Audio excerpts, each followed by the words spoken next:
Welcome to episode 2 of CawdCast. My name is Don Cheech, and we have a big list of topics we'd like to talk to you today about. Before we get into that, I would like to mention words from our sponsors that make this show possible. Today we're brought to you by Palumbo's Body Refrigeration and Embalming Services. Keep that body in the refrigerator. Timmons and Kevin's Photography Service, a subgroup of Steve Takes Pics Corporation. We work for cheap because we're lonely and we've got no money. Chuck Harding's Old-Fashioned Butter Popcorn, now serving kettle corn. I see nothing wrong with kettling. And the delicious taste of Babs Blue Ribbon, beer for a real sick son of a bitch. Which I'm enjoying one right now as we speak, actually. Absolutely delicious. What's wrong with that? Let's introduce some of our panelists today. Who would like to introduce himself first? I just have to say I'm really distracted by the size of your can. Well, you saw it, didn't you? I sure did. It's about the size of a can of Coke, if you need a comparison. I bet it tastes like pancake batter. Raw pancake batter. It's not good, but it's not terrible. Delicious. This is High Priestess Ember Infierno ready for your pancake batter. Yum. Mr. Joey, go ahead and introduce yes. I was going to let others, but yes, this is Joey. Jeremiah from Joey's TCaP channel. Hello, people. Hello, Joey. And today's special guest, go ahead and introduce yourself. I'm Yahoo Police. From the Temple of TCaP, yeah. The police are here, guys. Get out of here. I happen to know law enforcement. Well, she let poor Corey Edgar down. He called Yahoo Police, but she was busy. I didn't save him. Well, I was too busy monitoring Yahoo for people to break up. Hello, how are you? They're not doing it on MySpace. Yes.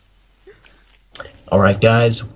We're going to open up today with a couple of discussion questions that hopefully we can have a little back and forth debate on. Out of every investigation, we traveled across the United States to many exotic locales, some in the heartland of America and others on exotic beaches, and some just in the plain old suburbs of America. Thinking back to every house that was featured in those episodes, assuming that they were all still around and in the exact same condition they were in during the broadcast, which house would you like to live in right now? I was thinking about this, and the Flagler house is right on the beach, and it looks just like a restaurant, but I didn't like the kitchen right off the door. The New Jersey house, it's hard to see what the whole house looks like, but there's a couple pictures of Chris standing right in front of it, and the house looks huge. I mean, you really have a big house. Yep. But I think if I had to pick one, I would pick the Fort Myers house. Why? I really love that. It had Lee Greer's face mark in the driveway. It had walking bushes that could tackle people. Oh, yeah. That's a good security feature. It had a nice long driveway with a big long that, Michael Willis walked 3/4 of the way down before they dogpiled on him. It had like an archway driveway. It had the archway, and then, you walk in and it had that little foyer area, and then it had a nice big kitchen, and then it had a room off the kitchen, which we don't know was there, but, that what Chris would come through. Oh. Yeah. And, the shots outside had a balcony up on the second floor. And, that's fairly close to the beach, too. I mean, walking distance from Michael Willis, who could arguably probably one of the more expensive houses. The Bowling Green house was pretty... It's hard to say, because, the California houses are going to have much higher, in the New York City house, too. Yeah. Will have much higher real estate values than somewhere in Florida. But, I mean, all the houses were nice. I would vote for Fort Myers. All right. Myself, I think the Ohio house is bigger than people might think. Some of the shots from the outside that we got to see with cars pulling up didn't really do it much service, but I think it is actually bigger than it is. And the part where the Predators came in was on like the bottom part near the garage and just that little offset, quote unquote bar area. where they would hang out. The Ohio House isn't that bad. It is also out in the middle of buttfuck nowhere, so I don't know about that. One of those beachfront houses, maybe the New Jersey one, which, if I'm not mistaken, has since been destroyed because of Hurricane Sandy. Yeah, Casey said that, yeah. Yeah, that's right. Well, if it was still around, I think I would take the New Jersey house. I've vacationed on the Jersey Shore a couple of times, and I really like. Well, I say I like vacationing there. I don't know how I feel about living there, but if I had that house right next to the beach, yeah, I'd be pretty happy. I really do like the Fort Myers house. Also, David Schumacher of impeccable taste admired it.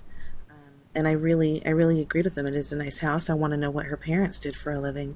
But if I had to choose between that one and Petaluma, I'd have to go for the jacuzzi at Petaluma.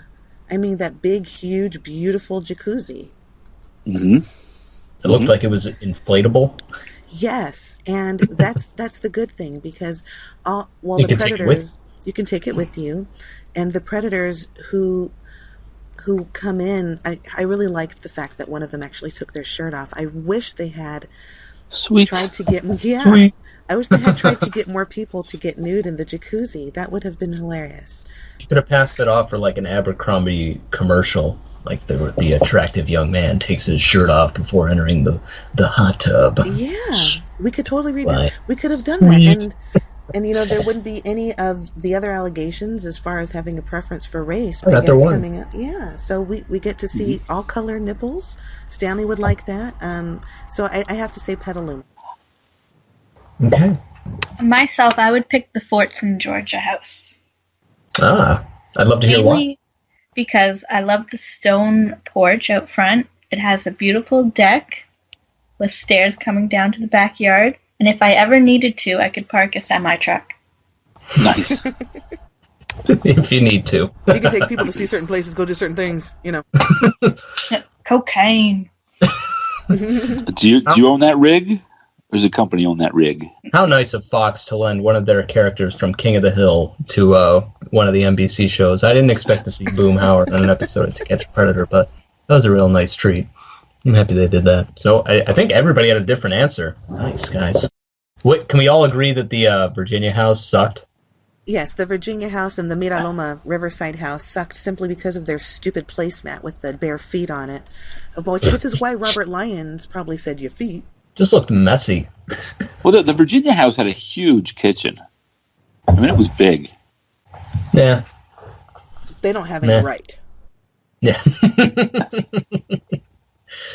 No, they don't. Now, I think my least favorite might be the Hanson versus Predator house. It would just look so small and cramped. I don't know. They were able to hide a microphone under a leaf. Well, that's you don't get that in any average house. And then the decoy's parent created the wooden table that was there too. You have to have some respect for that. That kind of handcrafted, you should take a look at it again.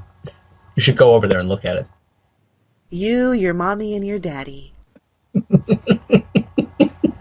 It's perfect for enjoying pizza on. I'll say that. And the bathroom didn't even have a light switch inside. Oh, that's right. That's a design flaw. Big garage, though.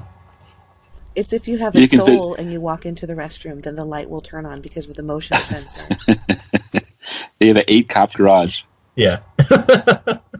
How many unmarked police cars can fit in this garage? Quite a few. Moving on. All right. I want you to do a little bit of mental visualization with me here. Imagine yourself on the other side of the world. You're in Japan right now. And you're struggling for money, and all of a sudden it hits you. Hey, sumo wrestling is really big here. I need to get my hands on a sumo wrestler to win the championship and win me millions of dollars. But only at your disposal are the Predators featured on Dateline NBC's To Catch a Predator. Who is your go-to guy? Wow, that's a good one. Well, I have to take out a video because though his belly is small, it is firm and supple. I love that description. He can go in the junior division with Coffin, right? Oh, yeah. The junior belly division. I almost wonder if somebody like John Kennelly would be good because he wouldn't feel uncomfortable wearing such little clothes. He'd want to remove it, though. Do you think that'd be okay with the other belly guys? That's like ancient, like Greece wrestling in the Olympics. They didn't wear anything. I just came to get a bronze medal. I mean, if you want to go for widest, that's got to be Don Cheech. Am I right about that? Yes, I believe. Yeah, I think he. Anybody want to argue there was? Yeah, does anybody think there's somebody larger than him? Possibly. He was the largest. He was the largest, I think. I would probably go with Jeremy Todd West. He was younger. He was also very tall. He had some fight. He would be my one. Yeah, he was a feisty guy. Yahoo Police. What do you think? I don't know. Edward Hollingsworth was pretty large, but he wasn't very healthy there, was he? Probably would have keeled over. If you want to go maybe for wrestling experience, you know who I'm talking about.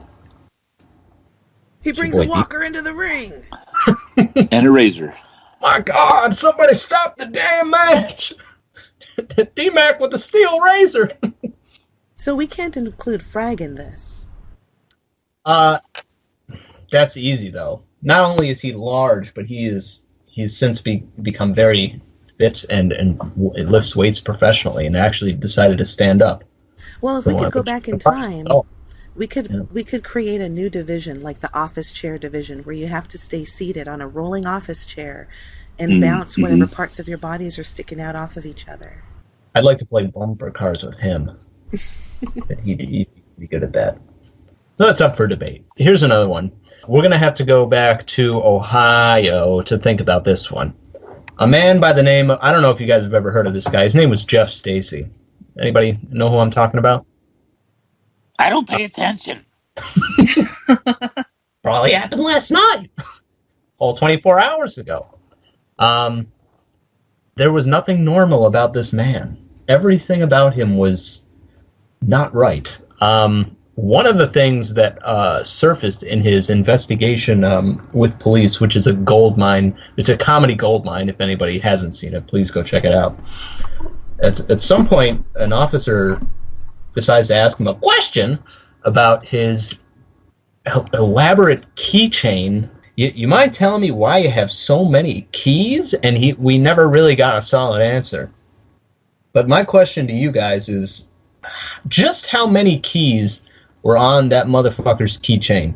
If you had to guess, looking at the footage, thinking you're in a Jeff Stacy state of mind, how many fucking keys do you need? How many do you need, or how many are on that keychain? How many do you think are on the keychain? Well, what does it matter? I'm going to be dead tomorrow. That might be true. Well, Yahoo was kind enough to freeze frame a picture from that video when the cop said, "How many keys are on your keychain?" And there's at least 15 keys, somewhere between probably 15 and 20, right? Yeah, I would say low end 15. And maybe 4 keychains? Yeah, there's like 4 keychains, but he has so much junk on the keychains as well. Like, it looks almost like bread tags. Yeah. You pull out that big keychain and people are impressed, like, ooh, this guy must be important. Look at all the keys. He must be a janitor. Wow. I thought it was 18 keys. So that's up for debate. Leave a comment in the comment section how many keychains you think. The winner will get a prize. They'll win all the keys, which at this point might be infinite. It might be infinite keys. So, but what do you think the keys were? I mean, he's got his car key. He's got his house key. What do the keys represent? He's got his work key. Jeff, what are you locking away from us? Let us in. We want to get to know you. Don't lock us out. Maybe he has a storage unit full of kiddie porn. Storage unit would make sense, and Ember said in the last video it was probably where he kept all of his toys, his actual action figures. Yeah, I would like to know what the community thinks, if they have any other ideas as to what he used all of those keys for. I'm thinking that he used them to clean his ear, and when one got dirty, he just put another one on there. Now, he did say he was a forgetful guy, so it might just be one key for his car, and the rest are just backups in case he ever loses them. Yeah, and it could be... You know, I remember when I was like 12 and I got a key to my house, and I thought that was so cool. And we never even locked our doors, but I had this key. I thought it made me important. Maybe he just has you were the old keys. And he just thinks it's cool to have a lot of keys. Yeah, they're probably to old gym lockers that he doesn't even use anymore. And he's just well, you never lock and everything. Yeah, you never know. If anybody wants to offer some key insight here, we would love to hear it. Here's a little mental memory challenge. Off the top of your head, how many Michaels from the show can you name? There are. Do we want to go around until people stop? Let's here, Joey. You go first. Everybody keep a mental note. I'm gonna write these down to make sure we don't overlap. Go ahead, Joey. All the Michaels you can name. You want me to know all of them I can name? All the Michaels. Yep. There was Michael Willis. There was Michael Warwicker. There was Michael Lubrano, Michael Patterson in Kentucky. Mm-hmm. There's Mike Siebert. There's Mike Vessel with the finger bandage. Oh, there's Get the Truck Back, Michael Murray from New Jersey. There's Crazy-Eyed Michael Collins from Flagler. Mm-hmm. No, Michael Reyes. And Michael Collins. There's Michael Collins, Michael Reyes. Mm-hmm. And I think there was 3 Mikes in the new one, HVP. There's Mike Gentile and Mike Popovich and Mike Manzi. So how many is that? That was pretty good. That was all of them. Oh my god. Fuck, I think that's all of them. The only one I can think of is Jean-Pierre Michael Wary, if we can even include that you didn't include. I think you could, because he went by Michael Wiltsey.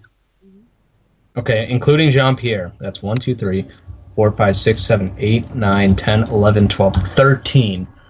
Can anybody name one more? Because there is one more. I'm thinking. Can you give us a hint? Yeah, you already said it. I said it. Yeah. Well, if he said it, then how can there be one more? Because he was on the show twice. Michael Siebert the second time. You fools. Oops. So, if you count him as 2, right? That's 1, 2, 3, 4, 5, 6, 7, 8, 9, 10, 11, 12, 13. That's 14 Michaels. I know what I did wrong. Oops. What was that? Oops. No, it's oops. Oops. I'm sorry. And he puts his hand up. I swear I won't do it again. Yep. And then he go flashback to the last time and he does the same thing. He puts his hand up. I won't do it again. Oops. And Mike, didn't you just go to court yesterday for our rendezvous 3 months ago? Oops. How about, can you guys spout off any Kevins? Oh, well, we got little Kevin. We got little guy. And Kevin yeah. Although he wasn't on the show, a big factor was Kevin from the base. Mm-hmm. I was hoping you were going to say that. Yep. And who else? Kevin. There wasn't a lot of Kevins. Kevin the Sea Cucumber from SpongeBob actually made an appearance in the Fort Myers episode.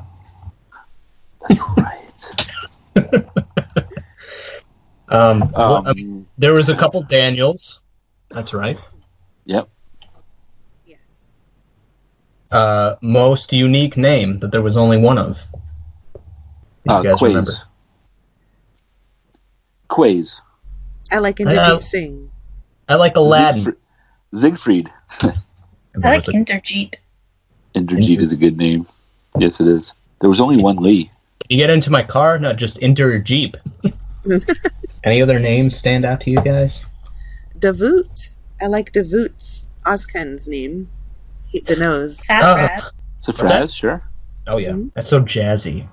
Basically anything foreign is good. But even more Western names like Alonzo and Sebastian were good. I have to say Edward Hollingsworth the Fifth. I was going to say there were a couple of the thirds and the fifths and juniors. Yeah. Can you say that one again? I say it really. Yeah, say it really fancy now. Introducing Mr. Edward Hollingsworth the Fifth to the buffet Sir table. Edward Hollingsworth the Fifth, Junior Esquire. What kind of music do you think he liked? You think he was into Maiden? Classical. No, he was talking about Justin Bieber and stuff, wasn't he, on his Twitter? Oh, okay. His Twitter's Recently? still up. Well, he died, I think, in 2013. But So not recently. his Twitter is still up. Yes, it goes a long way. We have I'm gonna an archive. tweet at him. He'll tweet you back. They have Ouija boards where he is. Yeah. He's in the kids' room of hell. And I think that like the last few days or few weeks of his Twitter, he's in the hospital. Like, And I think he died of pneumonia, I want to say. Well, he shouldn't have been drinking all that piss. a lot of predators died from really weird things. It wasn't We don't just know a old lot of them. age. Yeah. Like Dan Allen, we don't know how he died. Roberto Forte, we don't know how he died. I think Dan Allen got a little bit of the fat fuck disease that was going around at the time. Yeah, but the mustache counterbalances that. But then all of his points go away once you look at the wretched circumcision scar that dons his schlong. It was horrible. Don's his schlong. Yeah, it's horrible. It is. It pictures just so bad. It's like a dead so bad. tree, and there's a hole in the, like there's a knot in the tree with a hole, and it's really scratchy and rough. And, It's like a rotted mushroom that like a raccoon ate a bite out of and threw up on it. like he stuck it in the tree and pulled it out, and it was scabby, so he let it heal like that. But he picked the scabs. Can you get a little more descriptive? I don't feel like I'm quite there yet. Well, I He can also describe the pees too hue. on cam. Yes, and that is a golden yellow. And then he turns around and shows his butt. If the penis wasn't hot enough, if you still needed another push over the edge, he shows his butt. When he did that, it reminded me of a supersized BBW porn that I looked at before. For research purposes. Can you send me that link? Yes. And it might have been Dan Allen. It was only from the back, See, Dan, when you're not moderating, this is what the conversation turns to. Yeah. I'm sorry. This is what happens when I join a conversation.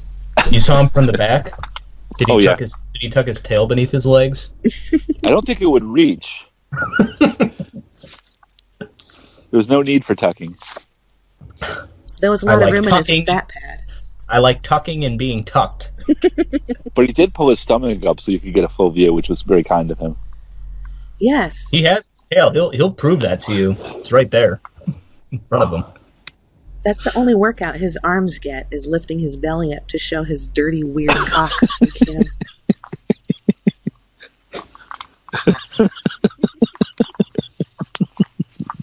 Moving on. Weird, right? Poor Cut. I'll shove that down your throat. Oh no.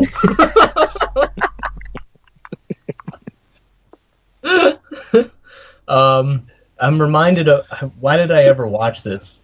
A Blue Man Group special where they had a camera that they got a guy on stage and they just started feeding the camera down his throat to like look inside of him and it was weird. Why am I remembering this?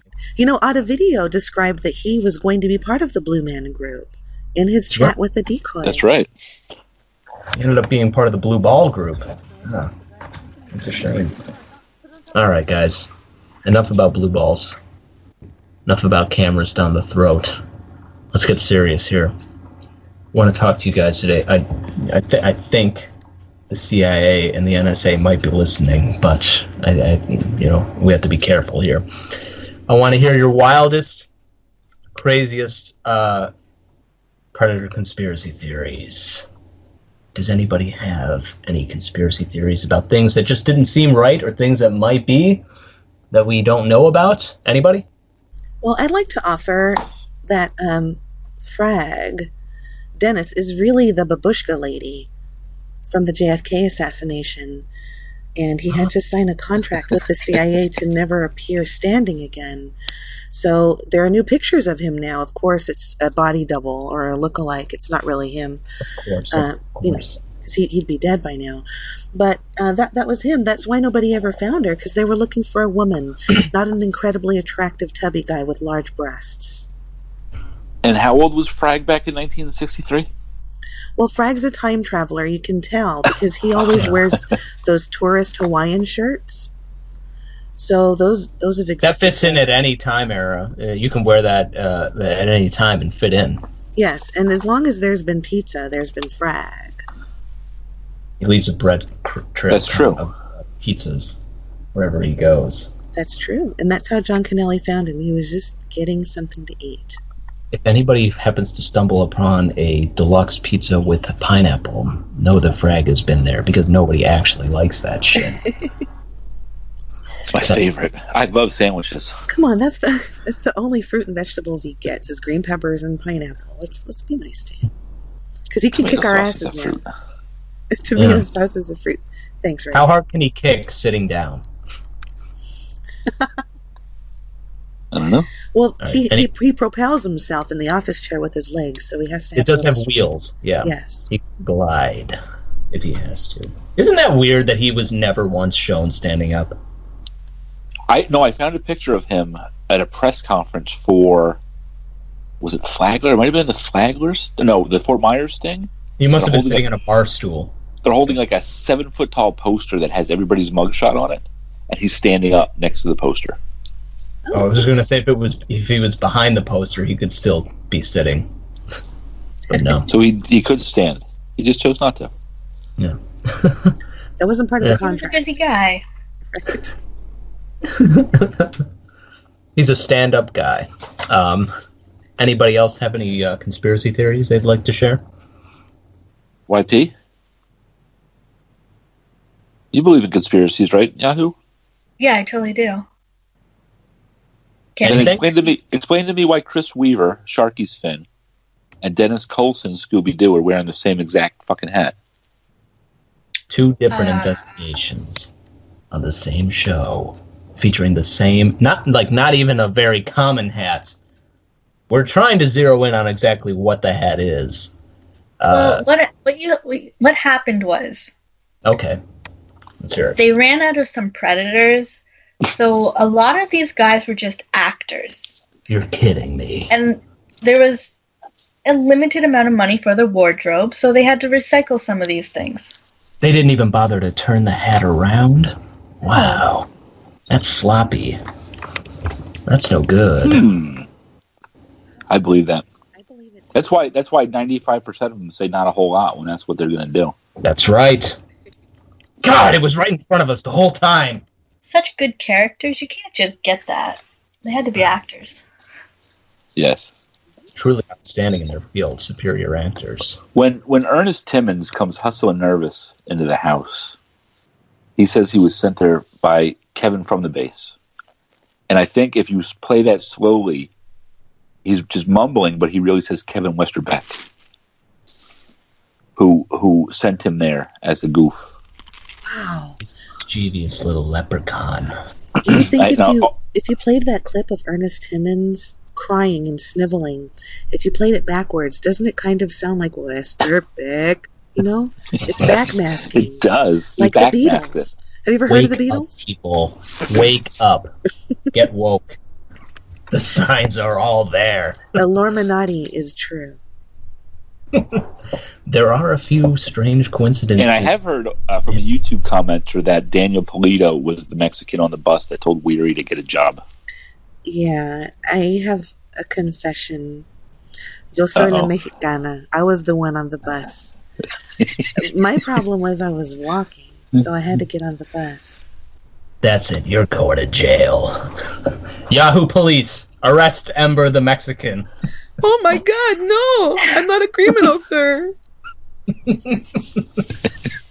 Ay, Dios mío. What kind of backwards world do we live in where the Mexican is telling the white guy to get a job? Oh, ouch. That doesn't make any sense. And we just crossed the line into racist territory. Moving on from there. I have a legitimate conspiracy theory here. Uh-oh. And I think you guys might be able to back me up on this. Our boy David Schumacher, while balancing his aspiring rap career, decided to meet up with this 14-year-old girl. 14-year-old? That's right, 14-year-old. And his plan was a little more complex than some of the other predators. He wanted to get her out of the house and take her to some banging ass block party that was supposed to be so fun. And after, if one thing leads to another, inevitably show her a good time and have sex with her.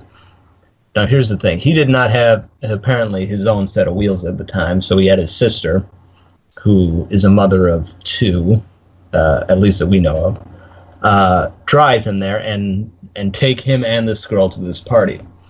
Now, if you were driving with a family member or your mother or, your sister, and you pull up to the house and say, hang on a second, I'm going to go in and get this girl. Mm-hmm. And that girl was 14 years old. 14-year-old? Don't you think you would want to maybe give your sister a little heads up that, hey, maybe she's a little young, she's a 14-year-old girl? Because there's going to be no way to hide that. You can make a 15 or 16-year-old girl maybe look 17 or 18, but 14 is still pretty young. And that's assuming that she's been 14 for a while. She could have just turned 14. Mm-hmm. And to David's knowledge, this was just a 14-year-old girl. He didn't know much else about it. Oh. Whoa. What? What's going on there? Who else is excited?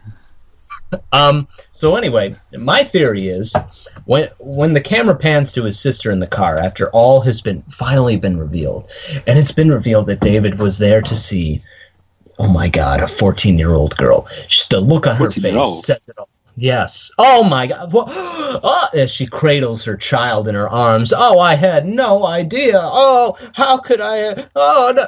I think my conspiracy theory is that she had to have been in on it, because how the hell would you have explained to your sister when you walk out the door with somebody that they've never met that is a child? How do you say that to your sister? Like, without giving any sort of heads up, like, by the way, this girl's, she's pretty young. She's 14 years old. She had at least been, maybe she didn't care. Maybe she knew and just was like, whatever, I don't care.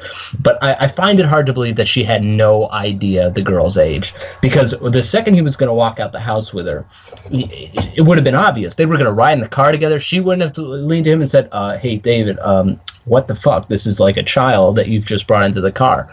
Oh, it's cool. She's 14 years old. Like, no, that's not cool, David. I am a mother, and this is not cool. No, he must have informed her somehow or given her some kind of heads up. So I think her reaction to being told that was a 14-year-old girl is phony. I think she knew the whole time, and I think she's not as innocent as she seems.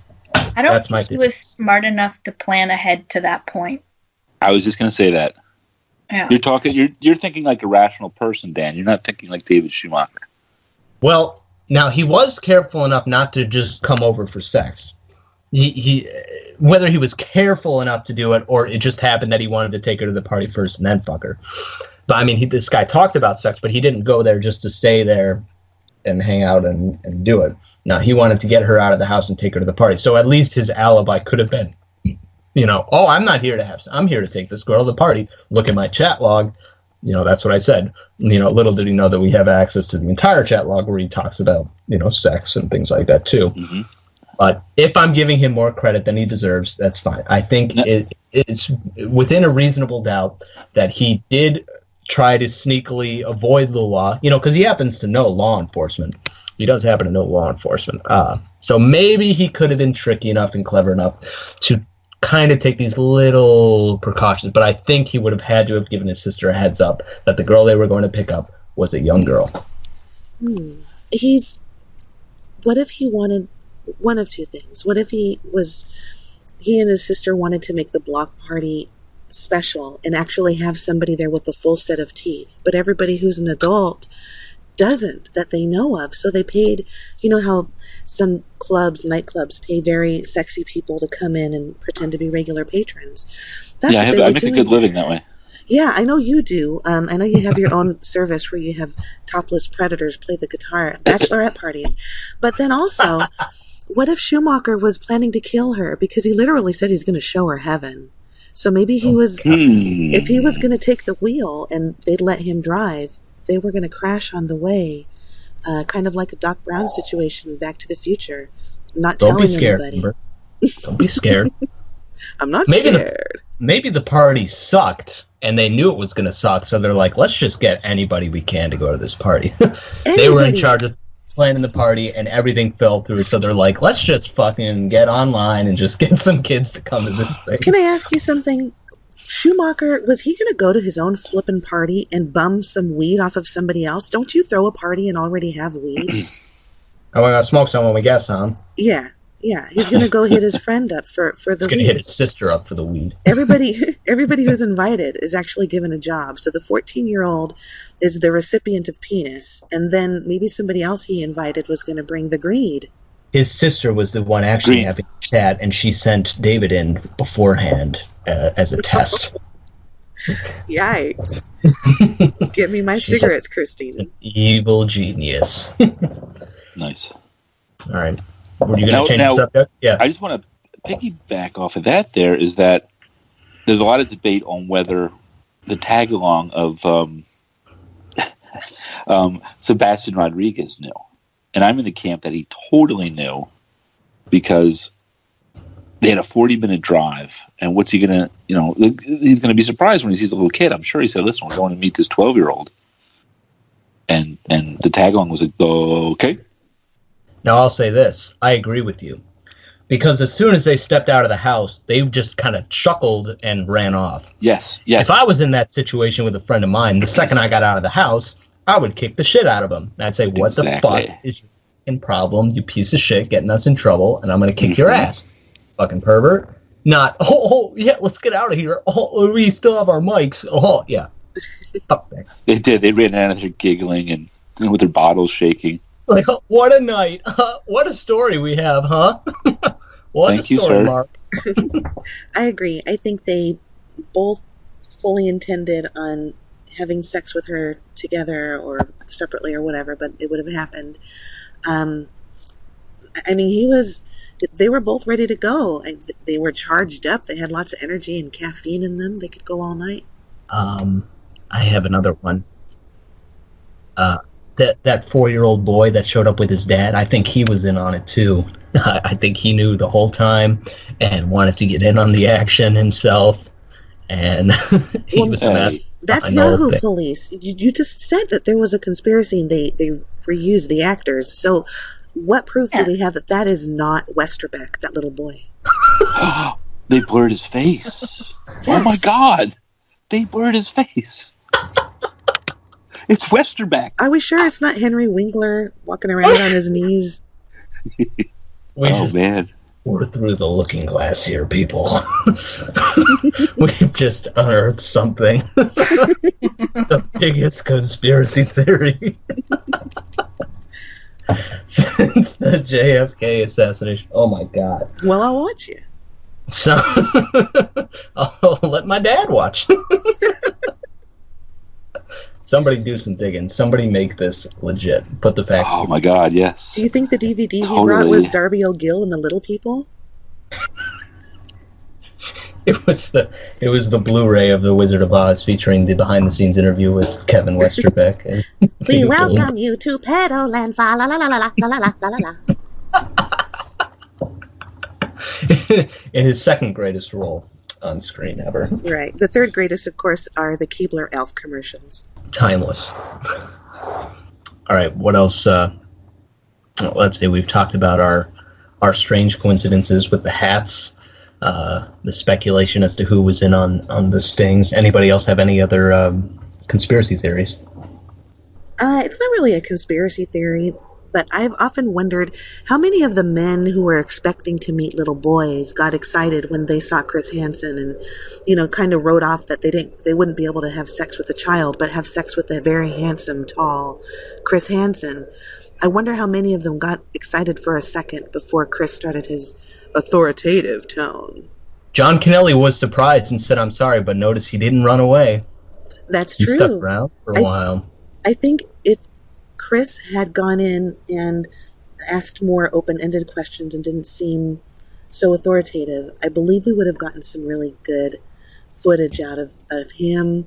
I wish they would have let Resta Cruz's cameras run so we could see why he was really on his knees in front of Chris Hansen.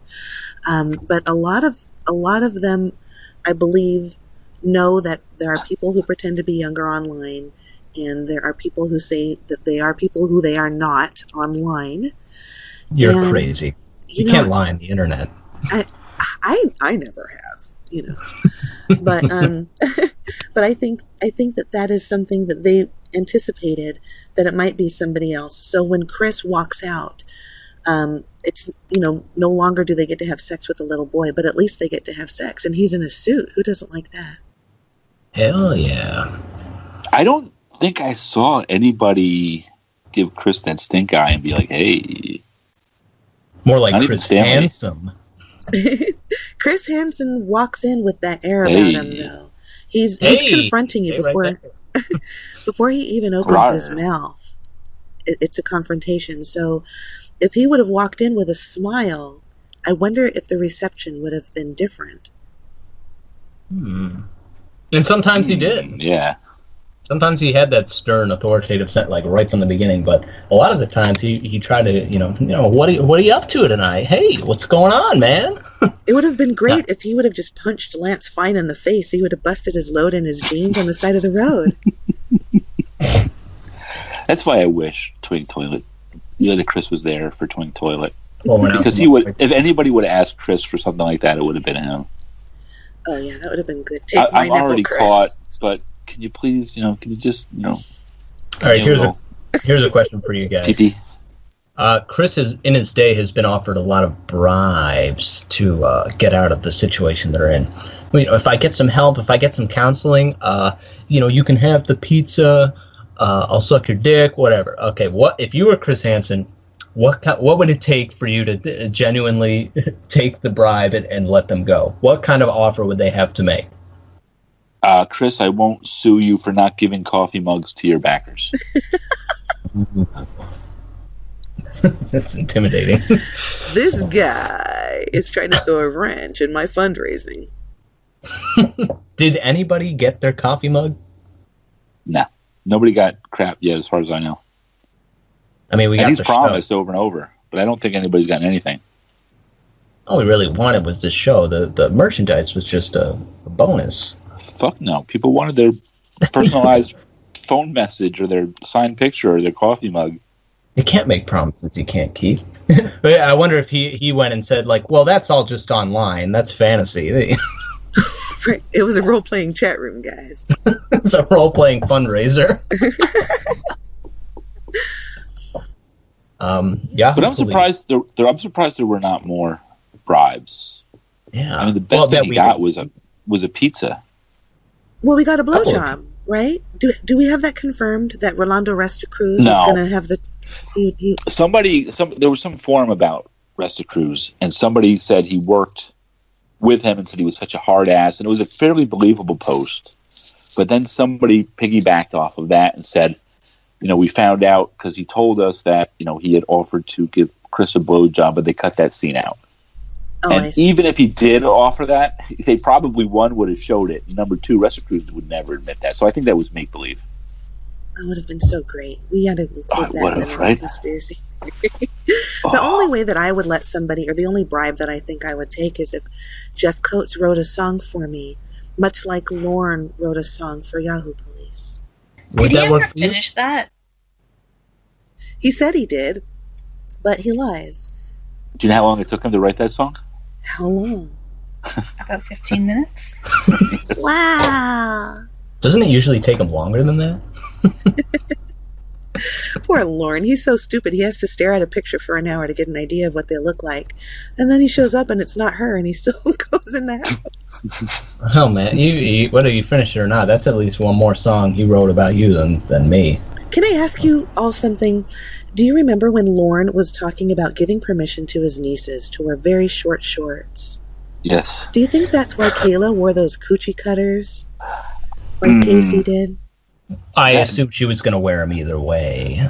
I don't think so, because I just think there's too much into it. I think she was trying to get his attention, Joey. They could have gave her a blonde wig if they really wanted to screw around with him. Yeah. I think we need to rewatch the music video for Your Girth, because Casey was totally into Lorne. The smile, the head dip. She's not an actress, she's a dancer. She was obviously turned on by Lorne. Who wouldn't be? Well, I am right now. I got to stop talking about him. Whew. Well, it was obviously nice talking with you guys. If anybody has anything else they would like to offer, I would love. If there's anything else you would like to say, we'd love to hear it. I'd like to invite the community to suggest topics that they want to hear about, or if somebody would like to give us information that we could share with the community, because there are so many videos. There's a large forum with so many pages, and sometimes people just don't have the time to wade through them to find, the little gems. But I would love to spend some time talking about those if anybody has any new information. I know that somebody messaged me saying they actually know a predator who lives near them. So should I have a conversation with them, I would love to be able to bring that over, and I want to hear what everybody else wants too from the CawdCast. Very nice. Yeah. Maybe one day we could have a grandpa, maybe a predator who's a grandpa, call his grandson live on the call. Oh yeah, I'm sure that could be arranged. He could be your grandpa. He sees nothing wrong with cuddling, and kissing, and going from one nipple to the other, and all those special veins. Here's another conspiracy theory, by the way. Captain Chuck Harding, talking about his book, Hand Jobs. I read a book. It's called Hand Jobs, he says.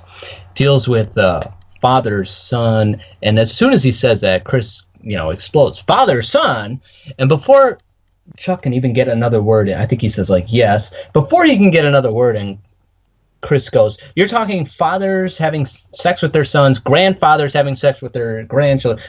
Chuck never said anything about grandfathers and grandchildren. He knew that ahead of time. Are you telling me that there's a possibility that Chris knows the book that he's talking about and has read it himself? Did he give himself away?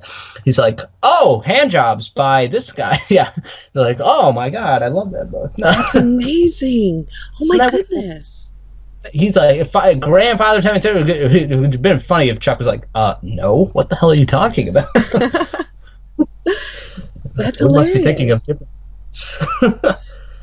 It must have really been hard for Chris not to pull out his Hand Jobs book, because I'm sure he colored it in and everything. Can you sign sit down and just go over it? Sure. I'll wait for the Hand Jobs movie to come out before I read the book. Yeah, instead of pulling out the chat log and the pictures Chuck sent, he accidentally pulls out his copy of Hand Jobs. It's all rubbed white in some spaces.